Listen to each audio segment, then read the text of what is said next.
All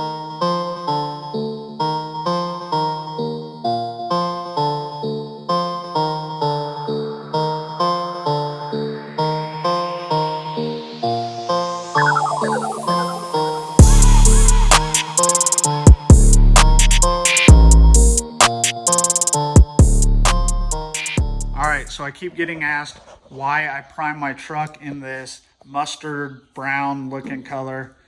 What it is it is Z-Chrome. It is a rust defender. It primes, seals, and fills. With these old trucks or any old vehicle you're restoring, the metal isn't perfect. It has pits in it, just little imperfections.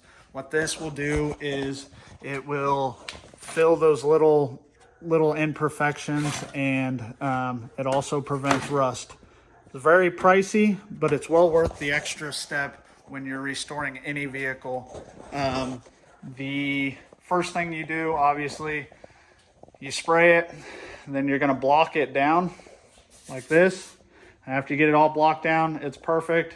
Then you apply your primer, then your sealer and paint. So yeah, bed's all getting blocked down as we speak right now. These fenders are blocked down.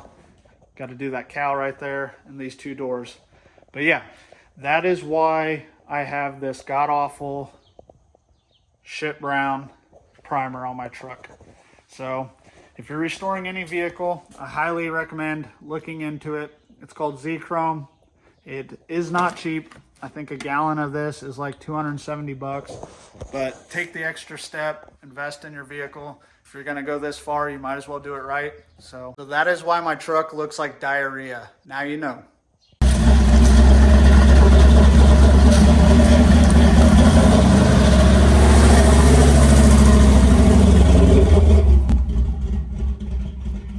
Today we're gonna be working on my 86 C10. We're over at Jimmy's house. You built this motor, what, 2015?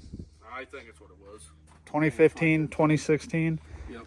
Have not touched it since you put it in. No, we have not done anything. We just timing. We changed the carburetors. We've been fighting with a running issue.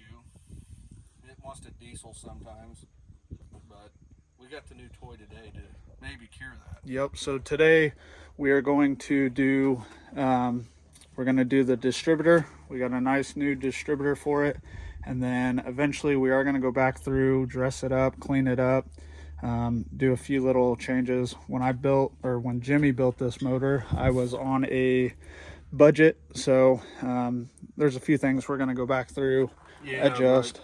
Like we went to the truck show up in Independence, Missouri, C10 shindig, and there's a lot of people I kind of listen into. Like they said, oh, I wouldn't have ran the wires like that. I agree. Yep. But we were in a budget. We were trying to get it built. So we're going to change all the alternator. I'm going to hide it completely. Yep. I mean, hide the fuel line, get rid of the fuel filter, move it. Yeah, move it. Maybe do an update like what's on my big block. Yep. But like you see, he shaved the firewall in this thing. I mean, he has done this truck. I mean, yeah. And what's the specs on the engine? It is a 350. It is just 350 stock bore. Because like I said, we were in a budget, or let me say you were in a budget, yep. And I just done it for nothing. I just wanted to build an engine for you, have a good time. It does have Eagle crank, Eagle rods, Pro Max heads. Pro Max aluminum cylinder heads with the angle plugs. I'm not a big fan of them. It took us how many tries to get a set of headers? I think we went through 3 sets of headers that said they were 4 angle plugs and kept having issues. And good old Edmund come through for us. Yep. We'd probably want to change the way the wires are designed. We've been on the behind the scenes. You get a lot of people haven't seen this truck other than a couple videos. Never actually talked about this one. Nope. I mean, I picked this truck up. It was sitting in a field. It was brown. Picked it up, had some body shop do some work to it. Before I had the work done to it, Jimmy built the engine for it. We threw it in it. I think we ran it in the truck for about 2 months, and then we pulled it out, took it to the body shop. That was a good story there. Yeah, he did a full frame off body work on it, and then threw the motor back in and really haven't touched it since. Two major things we want to do to it. We feel like it's kind of being held back from the distributor, and then the transmission has a little 3-speed still in it. It was in it originally, so we do plan to change that out.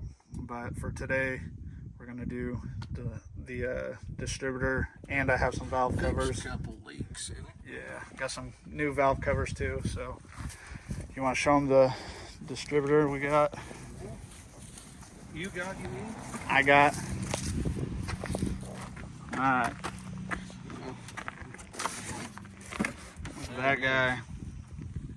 Got a billet distributor MSD. Does have a rev limiter on it, which we're gonna give it all the RPMs. So Yeah. yeah. I've never played with MSD distributors. I run old junk, so these guys here, I get to build all these fun toys. So I do a lot of research. He had me go through, like, which one do you think we need? This one here, simplicity is the best.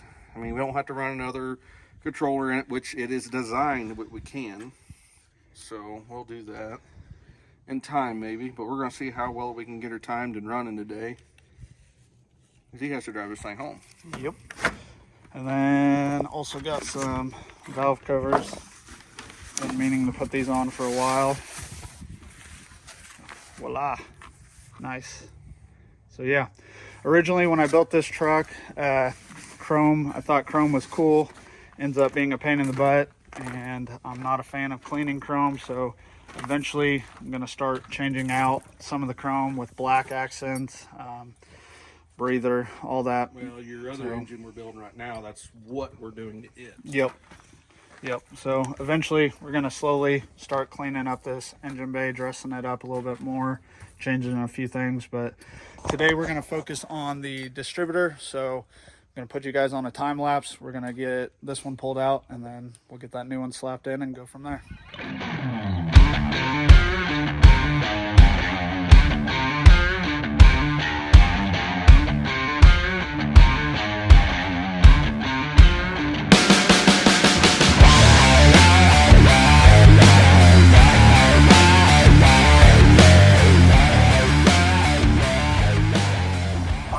Got it all put back together. We're taking it out for the first. Is that the train horn? I think so.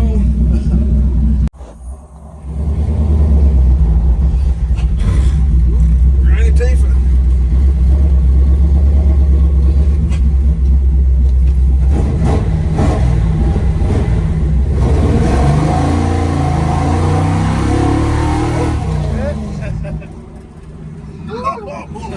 Dude, this thing has woke up.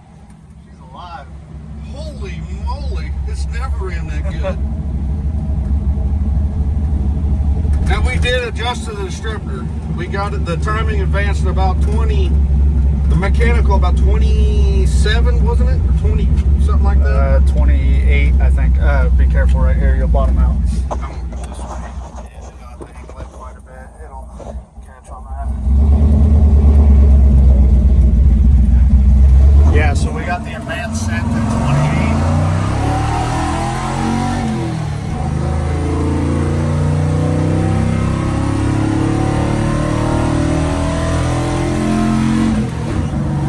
Woo! The carburetor is too small for this thing. What was the other block we had on it originally? I think it's 650. Yeah, it just acts like a secondary, so you can open it up like it should.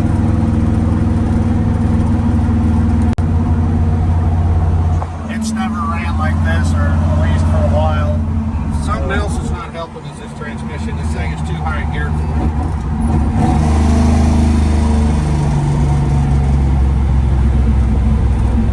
it. It's way too high gear. I mean, when I shifted it to 5,500, it should have, yeah. Yeah. Yeah, still bogging a little.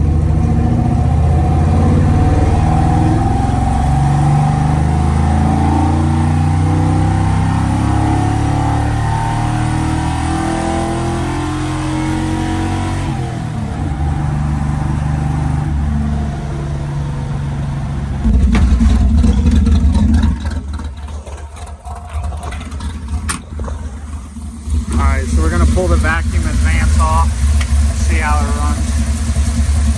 Plugging it up right now.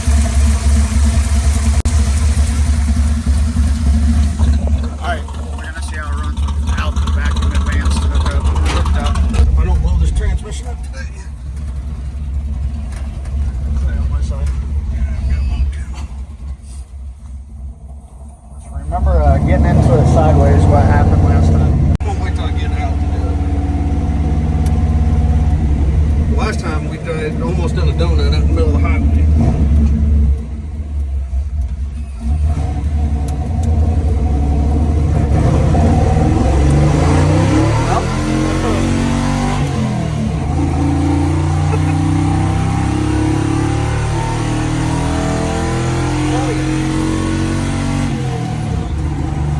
The rear end gear ratio is way too high because we're running like 60, 65 right now. Yep. We're only running 1900 RPM. Yeah. So this thing's like one heck of a cruiser. Yeah. But the problem is the cam, I can't get it over the cam. Yep. So I know what we need to do. We need to change the gear ratio in the rear end. Put that 350 turbo in it. And put that 350 turbo in it. And I think it'll really wake this engine up. I think that's what we're fighting. 'Cause I mean, we're running $2,000, you know. 65 at $2,000. I think we're probably running about 60. Yeah. I could pull it up on the Speedometer don't work. The little gear thing's all sheared off in the transmission. Yeah. Little teeth on it. So. Alright guys, just to recap, the MSD distributor is night and day difference from the old Chinese knockoff distributor that we had on it before. I did not record the whole installation process of it, but this thing is super nice. You can get in there and adjust and set the mechanical advance. It comes with different springs, so you just put in the spring based on the timing curve that you're trying to achieve. Super nice, high quality. Both Jimmy and I can tell a huge difference with that distributor in the truck. One thing with this truck, when we built this truck, we did not touch the transmission. It does have a 3-speed in it, and we did not touch the rear end. So I do have a turbo 350 that we are going to put in it, and we do plan to change the rear gears. These gears are really high geared right now, so when you're cruising down the highway, say 80 miles an hour, you're only at 2,700 RPMs. So with this little souped up 350, that is not going to work. So we do plan on changing the rear end and the transmission. If you want to follow along with this truck and everything we do to it, make sure you subscribe to the channel. Until next time, guys, peace.